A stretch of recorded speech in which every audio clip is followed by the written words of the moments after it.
Witchcraft movies in the 90s had some of the best and most impactful visual representations of magic, and I'm here to tell you why. Hello, my name is Damon DeSania. I'm an actor, collector, and noteworthy nerd who makes videos about pop culture that I love, adore, worship. So if you are like me, a sexy, awkward, obsessive-compulsive weirdo, have a seat and let's hang out for a bit. So the witchcraft movies in the 90s, or at least the ones that I absolutely love and frequent, fell into one of two visual categories with their magic, how they presented it on screen. The first being very theatrical, very flashy. They obviously really wanted to drive the idea home that this is magic. Think things like Hocus Pocus, Halloween Town, even Charmed to some extent. And the second category is magic that was visually represented with a very grounded foundation in reality. Arguably the definitive trait of this style of cinematic witchcraft is little to no use of special effects or CGI. So essentially they would take everyday things that we would see happening anyway, like coffee being stirred,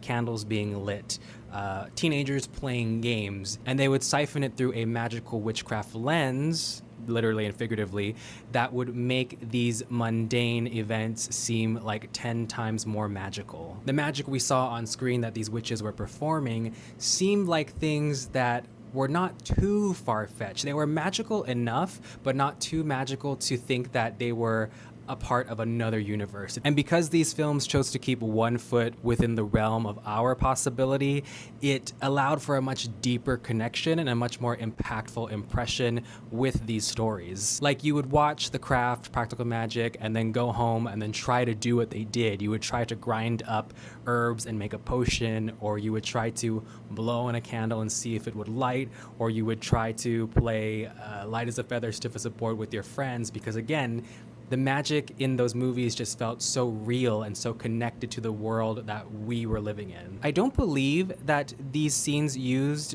a lot of CGI, if any, but since I'm thinking that they were actual physical props and it wasn't something created with a computer, the realism there is so much more impactful, and it leaves an impression of this thing is really happening in the real world. And I feel like that's something that's very lost in witch media or supernatural media nowadays. I feel like the witch movies of the 90s really made us feel like we could really be these people. And I love talking about this stuff, so if any of you sexy nerds have any other theories or completely disagree with me, please have at it. Why do you think the witch movies from back then left such a lasting impression? And do you think the witch media of today achieves the same thing?